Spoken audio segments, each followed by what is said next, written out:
Lavanya murder case ನೋಡಲೇಬೇಕಾದ ಕಣ್ಣೀರಿನ ಕತೆ. First ಕನ್ನಡಕ್ಕೆ ಸ್ವಾಗತ. ನಾನು ಉಮರ್ ಫಾರೂಕ್.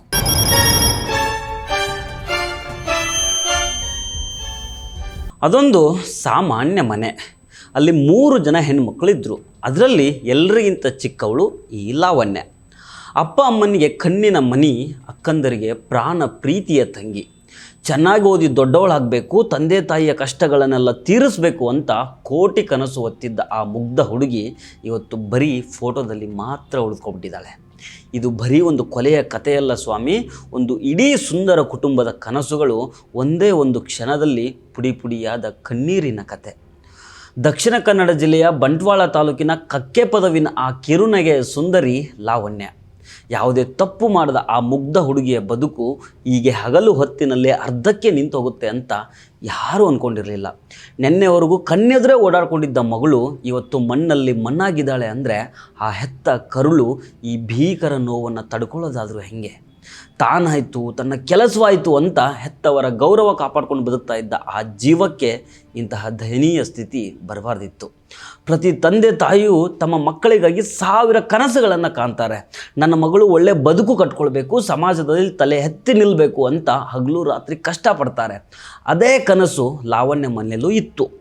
3 ಜನ ಹೆಣ್ಣು ಮಕ್ಕಳಲ್ಲಿ ಇವಳೇ ಚಿಕ್ಕವಳಾಗಿದ್ದರಿಂದ ಮನೆಯವರ ಪ್ರೀತಿ, ಅಕ್ಕಂದಿರ ಕಾಳಜಿ, ಅಪ್ಪ ಅಮ್ಮನ ನಂಬಿಕೆಯ ನಡುವೆ ಆ ಮುಗ್ಧ ಹನತೆ ಬೆಳಗ್ತಾ ಇತ್ತು. ಯಾರಿಗೂ ತೊಂದರೆ ಕೊಡದೆ ತನ್ನ ಪಾಡಿಗೆ ತಾನಿದ್ದಳು ಅನ್ನೋದೇ ಇವತ್ತು ಆ ಕುಟುಂಬ ನೆನೆದು ಕಣ್ಣೀರು ಆಗ್ತಿರೋ ಮಾತು. ಇವತ್ತು ಆ ಮನೆಯ ಬಾಗಿಲು ತೆಗೆದ್ರೆ ಇಡೀ ಪರಿಸರವನ್ನೇ ಕಾಡೋ ಒಂದು ಧ್ವನಿ ಮಾತ್ರ ಕೇಳಿಸ್ತಾ ಇದೆ. ಅದು ತನ್ನ ಒಡಲನ್ನೇ ಕಳೆದುಕೊಂಡ ತಾಯಿಯೊಬ್ಬಳ ಆಕ್ರಂದನ. 9 ತಿಂಗಳು ಹೊತ್ತು ಹೆರಿಗೆ ನೋವಿನ ನರಕ ಅನುಭವಿಸಿ ಕೈಯಾರೆ ತುತ್ತು ಕೊಟ್ಟು ಬೆಳೆಸಿದ ತನ್ನ ಕರುಳಿನ ಕೊಡಿಯನ್ನು ಕಳೆದುಕೊಂಡ ಆ ತಾಯಿಯ ಒಡಲ ಬೇಗೆಯನ್ನು ಜಗತ್ತಿನ ಯಾವ ಪದಗಳಿಂದನೂ ಅಳೆಯೋದಕ್ಕೆ ಸಾಧ್ಯ ಇಲ್ಲ. ಟಿ ವಿಗಳಲ್ಲೋ ಮೊಬೈಲ್ಗಳಲ್ಲೋ ಬರೋ ಬ್ರೇಕಿಂಗ್ ಸುದ್ದಿಗಳು ಸಮಾಜಕ್ಕೆ ಕೇವಲ ಒಂದು ಸುದ್ದಿ ಅಷ್ಟೇ.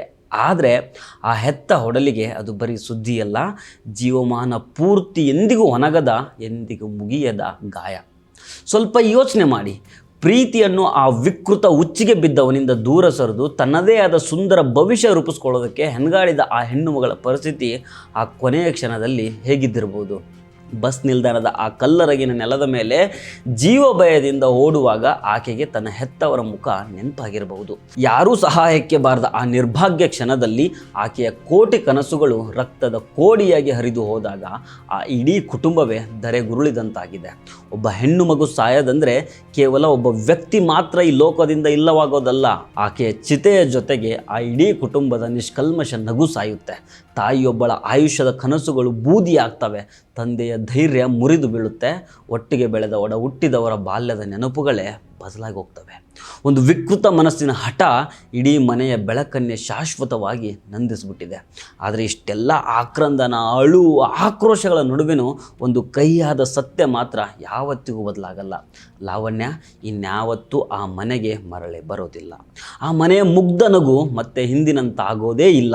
ಇನ್ನು ಮುಂದೆ ಆ ಮನೆಯಲ್ಲಿ ಉಳಿಯೋದು ಕೇವಲ ಒಂದು ಖಾಲಿ ಕುರ್ಚಿ, ಗೋಡೆಯಲ್ಲಿ ತೂಗೋ ಆಕೆಯ ಮುಗುಳ್ನಗೆ ಒಂದು ಫೋಟೋ ಮತ್ತು ಪ್ರತಿದಿನಾನು ಕಣ್ಣೀರಲ್ಲೇ ಕಳೆಯೋ ಒಂದು ಅನಾಥ ಕುಟುಂಬ. ಇದೇ ಈ ಘಟನೆಯ ಅತ್ಯಂತ ಭೀಕರ ಮತ್ತು ದೊಡ್ಡ ಸತ್ಯ. ಲಾವಣ್ಯಳ ಮುಗ್ಧ ಆತ್ಮಕ್ಕೆ ಚಿರಶಾಂತಿ ಸಿಗಲಿ. ಆ ಹೆತ್ತವರಿಗೆ ಈ ದುಃಖ ಭರಿಸುವ ಶಕ್ತಿಯನ್ನು ಆ ಭಗವಂತ ಕೊಡಲಿ. ಲಾವಣ್ಯ ನಿಮ್ಮ ಹತ್ರ ಏನಾದ್ರು ಹೇಳಿದಾರ ಅವಳ ವಿಷಯವನ್ನು?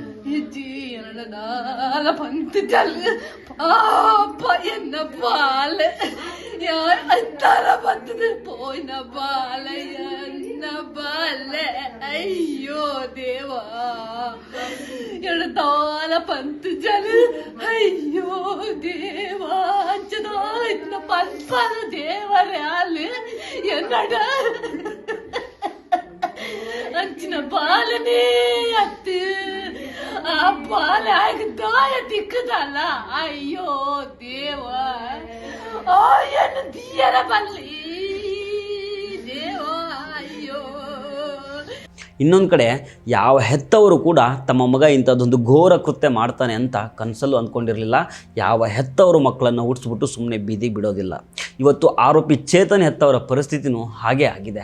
ಮಗ ಮಾಡಿದ ತಪ್ಪಿಗೆ ಇವತ್ತು ಆ ವಯಸ್ಸಾದ ತಂದೆ ತಾಯಿ ಸಮಾಜದ ಮುಂದೆ ತಲೆ ಎತ್ತಲಾಗದೆ ಕಣ್ಣೀರಾಗ್ತಾ ಇದ್ದಾರೆ. ಮಗನಿಗೋಸ್ಕರ ತಾವೆಷ್ಟು ಕಷ್ಟಪಟ್ಟಿದ್ದೀವಿ, ತಮ್ಮ ಆಸೆಗಳೇನಾಗಿದ್ವು ಅಂತ ಚೇತನ್ ತಂದೆ ಕಣ್ಣೀರ ಧಾರೆ ಹರಿಸ್ತಾ ಆಡಿದ ಮಾತುಗಳು ಪ್ರತಿಯೊಬ್ಬರ ಕರುಳು ಹಿಂಡುವಂತಿದೆ. ಚೇತನ್ ತಂದೆ ಹೇಳ್ತಾರೆ, ಅವನಿಗೋಸ್ಕರ ನಾವು ತುಂಬ ಕಷ್ಟಪಟ್ಟಿದ್ವಿ, ಅವನಿಗೊಂದು ನೆಲೆ ಸಿಗಲಿ ಅಂತ ಒಂದು ಒಳ್ಳೆ ಮನೆ ಕೂಡ ಕಟ್ತಾ ಇದ್ವಿ. ಅವನು ಬೆಂಗಳೂರಿನಲ್ಲಿ ಕೆಲಸ ಮಾಡ್ಕೊಂಡಿದ್ದ, ಆದರೆ ಅವನು ಮಂಗಳೂರಿಗೆ ಯಾವಾಗ ಬಂದಿದ್ದಾನೆ ಅನ್ನೋದು ನಮಗೆ ಗೊತ್ತೇ ಇರಲಿಲ್ಲ.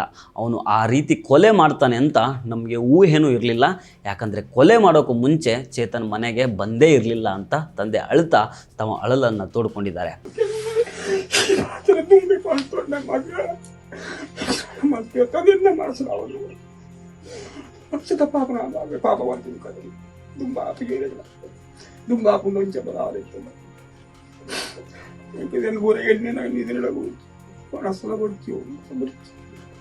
निकल गट्टी को लोड़ाते मगाला गोस्कर आला गट्टी थंडी गंटल आते हाय की सर कल्ल रहते हैं तेरे को हृदय अंकल कल्ल आते ना स्मूथ रहते हैं अंकल है पर ना कल्ल रहते हैं अल्प ला आप जितते गाड़ी बुटी एत्तु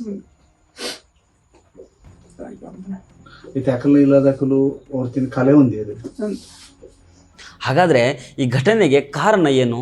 ಚೇತನ್ ಹೆತ್ತವರ ಪ್ರಕಾರ ಇವತ್ತಿಗೆ 5-6 ವರ್ಷದ ಹಿಂದೆ, ಅಂದರೆ ಚೇತನ್ ಮತ್ತು ಲಾವಣ್ಯ 10ನೇ ತರಗತಿಯಲ್ಲಿ ಇದ್ದಾಗಿನಿಂದಾನೇ ಒಬ್ಬರನ್ನೊಬ್ಬರು ಜೀವಕ್ಕಿಂತ ಹೆಚ್ಚಾಗಿ ಪ್ರೀತಿ ಮಾಡ್ತಾ ಇದ್ರು.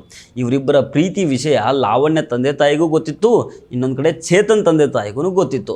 ಇವರಿಬ್ಬರು ಫೋನ್ನಲ್ಲಿ ಮಾತಾಡೋದು, ಮೆಸೇಜ್ ಮಾಡೋದು ಎಲ್ಲವೂ ಎರಡೂ ಮನೆಯವರಿಗೆ ಗೊತ್ತಿದ್ದ ವಿಷಯನೇ ಆಗಿತ್ತು. ಆದರೆ ಲಾವಣ್ಯ ತಂದೆಗೆ ಈ ಪ್ರೀತಿ ಇಷ್ಟ ಇರಲಿಲ್ಲ. ಅವನ ಜೊತೆ ಮಾತಾಡಿದರೆ ನಾನು ಬದುಕಲ್ಲ ಅಂತ ಲಾವಣ್ಯ ತಂದೆ ಬೆದರಿಕೆ ಕೂಡ ಹಾಕಿದ್ರಂತೆ. ಇದನ್ನು ಚೇತನ್ ತಂದೆಯವರು ಹೇಳ್ತಾರೆ. ಚೇತನ್ ಲಾವಣ್ಯಳನ್ನು ತನ್ನೊಂದಿಗೆ ಮದುವೆ ಮಾಡಿಕೊಡುವಂತೆ ಮನೆಯಲ್ಲಿ ಹಠ ಹಿಡ್ದಿದ್ದ. ಆಗ ಚೇತನ್ ತಾಯಿ ಲಾವಣ್ಯಳ ಅಕ್ಕನ ಮದುವೆ ಮುಗಿಲಿ, ಆಮೇಲೆ ಅವ್ರ ಮನೆಯಲ್ಲಿ ಮಾತಾಡೋಣ ಅಂತ ಸಮಾಧಾನ ಮಾಡಿದ್ರು. ಆದರೆ ಪ್ರೀತಿಯ ಅಮಲಿನಲ್ಲಿದ್ದ ಚೇತನ್ ಮದುವೆ ಬೇಕಾದರೆ ಲೇಟ್ ಆಗಲಿ, ಆದರೆ ಮೊದಲು ಅವ್ರ ಮನೇಲಿ ಹೋಗಿ ಮಾತಾಡಿ ಅಂತ ಒತ್ತಾಯ ಮಾಡ್ತಾ ಇದ್ದ. ಚೇತನ್ ತಾಯಿ ಮುಂದೆ ಹೋಗಿ ಹೇಳ್ತಾರೆ, ಇನ್ನು ಲಾವಣ್ಯ ತಂದೆ ತಾಯಿ ಇವರ ಪ್ರೀತಿಗೆ ಒಪ್ಪಿಗೆಯನ್ನು ಕೊಟ್ಟಿದ್ದಿದ್ರೆ ಇವತ್ತು ಈ ಘಟನೆ ನಡೀತಾ ಇರಲಿಲ್ಲ ಅಂತ. ಲಾವಣ್ಯಳ ಪ್ರೀತಿಗಾಗಿ ಚೇತನ್ ಹುಚ್ಚ ಆಗ್ಬಿಟ್ಟಿದ್ದ. ಕೊನೆಗೆ ಎರಡೂ ಮನೆಯವರು ಒಪ್ಪದ ಕಾರಣಕ್ಕೆ ಈ ದುರಂತ ನಡೆದಿದೆ ಅನ್ನೋದು ಎತ್ತವರ ಅಳಲು. ಪರಿಸ್ಥಿತಿಯನ್ನ ಲಂಚನೆ ತಗ್ಲಿಕ್ಕೆ ಎನ್ನ ಮಗಳಿಗೆ ಅಂಚನೆ ಪರಿಸ್ಥಿತಿ ಅಲ್ಲ ಯಾನು ಲಂಚನೆ. ಇನ್ನೊಂದು ಕಡೆ ಈ ಬಡ ಕುಟುಂಬದಲ್ಲಿ ಒಂದು ಸಣ್ಣ ಸಂಭ್ರಮ ಇತ್ತು. ಚೇತನ್ ಅಕ್ಕನಿಗೆ ಮದುವೆ ಫಿಕ್ಸ್ ಆಗಿತ್ತು. ಸ್ವಲ್ಪ ದಿನದ ಹಿಂದಷ್ಟೇ ಎಂಗೇಜ್ಮೆಂಟ್ ಕೂಡ ಅದ್ದೂರಿಯಾಗಿ ನಡೆದಿತ್ತು. ಬರೋ ಡಿಸೆಂಬರ್ 18ಕ್ಕೆ ಮದುವೆ ದಿನ ನಿಶ್ಚಯ ಆಗಿತ್ತು. ಮಗಳ ಮದುವೆ ಮಾಡಿ ಮುಗಿಸ್ಬೇಕು ಅನ್ನೋ ಹೆತ್ತವರ ಆಸೆಗೆ ಇವತ್ತು ಮಗನೇ ಕೊಳ್ಳಿ ಇಟ್ಟಿದ್ದಾನೆ. ಇಡೀ ಕುಟುಂಬ ಇವತ್ತು ತೀವ್ರ ನೋವಿನಲ್ಲಿದೆ. ಕೊಲೆ ಮಾಡಿದ ತಕ್ಷಣ ಚೇತನ್ ತಂದೆಗೆ ಕಾಲ್ ಮಾಡ್ತಾನಂತೆ. ತಾನು ಮಂಗಳೂರಿನ ಪಚ್ಚನಾಡಿಯಲ್ಲಿರೋದಾಗಿ ಹೇಳಿದ್ದಾನೆ. ಆಗ ಚೇತನ್ ತಂದೆ ಮಗನಿಗೆ ಬುದ್ಧಿ ಹೇಳಿ ಇಮ್ಮಿಡಿಯೇಟಾಗಿ ನೀನು ಪೊಲೀಸರಿಗೆ ಸರೆಂಡರ್ ಆಗುವಂತೆ ಹೇಳ್ತಾರೆ. ಚೇತನ್ ಕಾಲ್ ಮಾಡಿದ ಆ ಸಮಯದಲ್ಲಿ ಪೊಲೀಸರು ಚೇತನ್ ಮನೆಯಲ್ಲೇ ಇರ್ತಾರೆ. ತಂದೆ ಯಾವುದೇ ಮುಲಾಜಿಲ್ಲದೆ ಮಗ ಎಲ್ಲಿದ್ದಾನೆ ಅನ್ನೋ ಸರಿಯಾದ ಮಾಹಿತಿಯನ್ನು ಪೊಲೀಸರಿಗೆ ಕೊಟ್ಟು ಹೆತ್ತವನಾಗಿಯೂ ತನ್ನ ಕರ್ತವ್ಯವನ್ನು ತೋರಿಸಿದ್ದಾರೆ. ನಿಜವಾದ ಪ್ರೀತಿ ಅನ್ನೋದು ವಿಶಾಲ ಹೃದಯದಿಂದ ಕೂಡಿರಬೇಕು. ಪ್ರೀತಿ ಜೀವ ಕೊಡಬೇಕೇ ಹೊರತು ಜೀವ ತೆಗಿಬಾರ್ದು. ಪ್ರೀತಿಯ ಹೆಸರಲ್ಲಿ ಮಗ ಮಾಡಿದ ಈ ಕೃತ್ಯ ಅಕ್ಷಮ್ಯ ಅಪರಾಧ. ಚೇತನ್ ಹೆತ್ತವರು ಇವತ್ತು ತೀವ್ರ ಸಂಕಷ್ಟದಲ್ಲಿದ್ದರೂ ನ್ಯಾಯದ ಪರವಾಗಿಯೇ ನಿಂತ್ಕೊಂಡಿದ್ದಾರೆ. ಕಣ್ಣೀರು ಹಾಕ್ತಾನೆ ಚೇತನ್ ಹೆತ್ತವರು ಕೊನೆಯದಾಗಿ ಹೇಳಿದ್ದು ಒಂದೇ ಮಾತು, ಅವನು ಮಾಡಿದ್ದು ದೊಡ್ಡ ತಪ್ಪು, ಕಾನೂನಿನ ಪ್ರಕಾರ ಅವನಿಗೆ ತಕ್ಕ ಶಿಕ್ಷೆ ಆಗಲೇಬೇಕು. ಸೊ ಫ್ರೆಂಡ್ಸ್, ಇದು ಇವತ್ತಿನ ಸ್ಪೆಷಲ್ ಸ್ಟೋರಿ. ಮತ್ತೆ ಭೇಟಿ ಆಗ್ತಿರೋಣ. ನಮಸ್ಕಾರ.